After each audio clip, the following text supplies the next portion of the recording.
खेल खेलना चाहते हैं वो कॉपी पेन निकालें और नोट करें, क्योंकि आज मैं आपको अपने तरीके समझाने वाला हूं। तो आप में से जो विवाहित महिलाएं इस चंगुल से बचना चाहती हैं वो भी नोट कर सकती हैं, पर उसका कुछ फायदा नहीं, क्योंकि मेरे तरीके आज तक फेल नहीं हुए। तो इस खेल को खेलने के लिए 3 गुणों की सख्त जरूरत है। संयम, अधिक संयम, अधिकाधिक संयम। जिन लोगों के पास संयम की कमी है उनसे मैं गुजारिश करूंगा कि आप कुछ और, चाहे तो एक तोता पाल लीजिए या मैना। दूसरे की पत्नी आपके लिए नहीं। अब दूसरी बात, दूसरे की पत्नी को पटाने के लिए आपको उससे दूर ही रहना होगा। फिर से कह रहा हूं, ज्यादा से ज्यादा दूर ही। उस पर बिल्कुल ध्यान मत दीजिए, इग्नोर करिए। हमें उस तक उसके पति के जरिए पहुंचना है।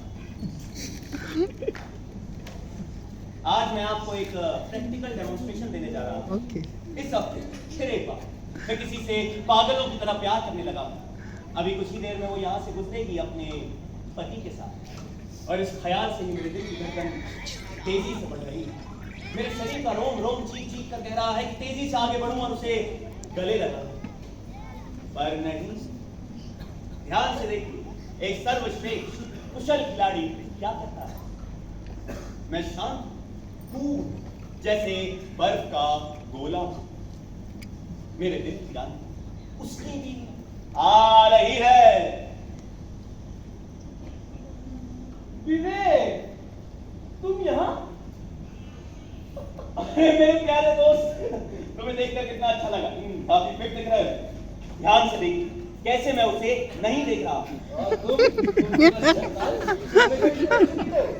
Sorry, by the way, have you met my wife Madhura? बेशक तुम मिले हो। उस दिन ओबराय होटल के डिनर में तुम इसी के बगल में तो बैठे थे। मधुरा, मुझे नहीं मालूम कि इसने उस रात को तुमसे क्या कहा, लेकिन मैं तुम्हें बता दूं, ये एक शैतान, कमीना, बदमाश कुंवारा है और एक अच्छा निशानेबाज भी। अब मैं तुम्हारे लिए और क्या तारीफ करूं? तुमने कुछ ज्यादा ही तारीफ कर दी है दोस्त। नमस्ते। वैसे हम थे, अगर तुम व्यस्त नहीं हो तो चलो।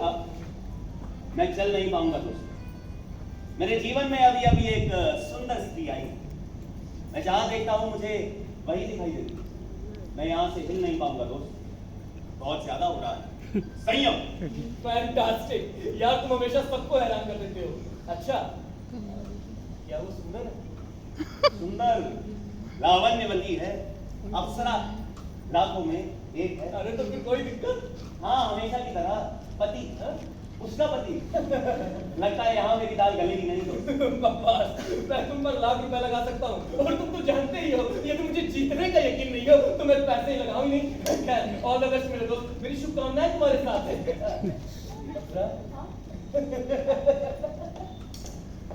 तुम्हारी शुभकामनाओं की मुझे सख्त जरूरत है। नमस्ते। कुशलता। कभी कभी मैं अपने प्रोफेशनलिज्म से दंग रह जाता हूं। शायद ही हमारी नजरें मिली, फिर भी वो मेरे बारे में कितना कुछ जान चुकी है ये तो आप समझ ही चुके हो। 1, मैं एक लोकप्रिय अविवाहित पुरुष। 2, मैं किसी के प्यार में डूबा हुआ हूं और किसी न किसी के प्यार में डूबा ही रहता हूं। 3, मैं एक प्रतिभाशाली निशानेबाज हूं, मतलब खिलाड़ी। 4, और ये सबसे अहम, खूबसूरत औरतों के लिए मैं खतरनाक आदमी। सच कहूं तो इस समय वो मुझसे घृणा कर रही होगी, क्योंकि 1, मैं एक डींग मारने वाला बदमाश हूं। 2, मैं अपने इरादों को बड़ी बेशर्मी से उजागर कर देता हूं। 3, और ये सबसे अहम है, वो सोचती है कि जिसके प्यार में मैं डूबा हूं वो कोई और है, मतलब वो नहीं है। बाय द वे, आप ये सब नोट कर रहे हैं? यहां से हमारा काम थोड़ा पेचीदा हो जाए। अब अगला कदम, सम्मोहन। आग से नहीं, बल्कि जहरीली जिह्वा के साथ, जैसे कोई सांप अपने शिकार की ओर बढ़ रहा हो। और उसके लिए सबसे उपयोगी व्यक्ति एक ही है, उसका पति। अब देखिए कैसे इत्तेफाक से मैं उससे क्लब में मिला।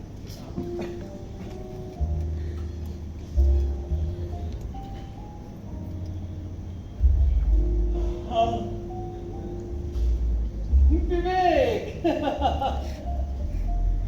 तुम काफी उदास दिख रहे हो। मुझे तो लगता है कि तुम्हारा काम सही नहीं चल रहा है। डर मैं कभी अपना नहीं कह सकता। मैं तुमसे ईर्ष्या करता हूँ। ईर्ष्या मुझसे? क्यों? क्योंकि तुम विवाहित हो, इतनी खुश मिजाज पत्नी। वाकई वाकई तुम्हें ऐसा क्यों लगता है? उसकी इनायत, उसकी नजाकत, उसकी बुद्धिमत्ता और उसका सब कुछ, उसकी आंखों में तुम्हारे प्रति अगर कोई मुझे उस नजर से देखता जिस नजर से वो तुम्हें देखती है, मतलब मोहब्बत भरी आंखों से तुम्हें, हाँ, खैर तुम्हारा तो रोम रोम गा उठता होगा। इतनी जल्दी मेरी अभी भी कुछ काम किया जाना बाकी है, लेकिन वो मैं नहीं करूंगा। उसकी जिम्मेदारी मेरे परम प्रिय मित्र पर है। सुनती हो, आज मुझे विवेक सिंघानिया मिला। सुनती हो? हाँ? आज मुझे विवेक सिंघानिया मिला था। कौन? विवेक, वो जो हमें पार्क में मिला था, वो बैचलर। ओ हाँ, याद आया। वो बेहुदा आदमी। वो तुम्हारे बारे में क्या कह रहा था, ये सुनकर तुम्हारा ख्याल बदल जाएगा। शेखीबाज की बातों में मुझे कोई रुचि नहीं। लेकिन वो तुम्हारे बारे में बड़े उत्साह से बातें कर रहा था। वो तुम्हारी इनायत और नजाकत से मुक्त है। वो कह रहा था कि तुम कोई खास रूप से प्रेम करने की काबिलियत रखती हो। और वो तुम्हारी आंखों के बारे में कुछ कह रहा था कि तुम्हारे देखने की अदा। अभी बहुत कुछ कह ही रहा था वो, और फिर कहते ही चला गया, कहते ही चला गया। बहुत बोलता है। चलो हम सो जाते हैं। Good night.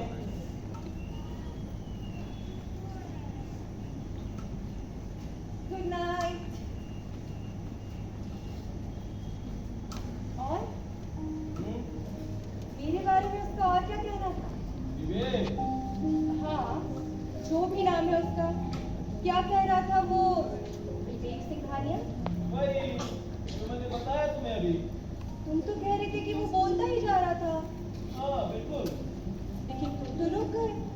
अगर वो बोलता ही रहा, तो तुम भी रुको मत। या तो पूरा बताओ, नहीं तो हम सो जाते। उसने कहा कि उसे मुझसे कितनी ईर्ष्या हुई। वो चाहता है कि उसे भी कोई वैसे ही देखे जैसे तुम मुझे देखती हो।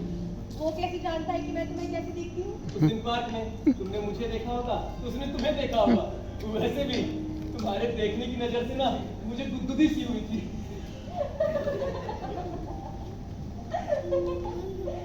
जिस तरह से मैंने तुम्हें देखा। हाँ बिल्कुल जाने मन। लेकिन तुम तो उसे देख रही थी, तो तुमने कैसे देखा कि मैं तुम्हें देख रही हूँ? मैं तो उस दिन फूलों को देख रही थी, क्योंकि वो मुझे इग्नोर कर रहा था। शायद तुम्हें किसी और की नजर से गुदगुदी हुई होगी। देखो ये बहुत कंफ्यूजिंग हो रहा है। देखो मुद्दा ये है कि उसे मुझसे ईर्ष्या हुई क्योंकि मेरी पत्नी फैसिनेटिंग है। मुझे तो लगा ये सब सुनकर तुम्हें खुशी होगी।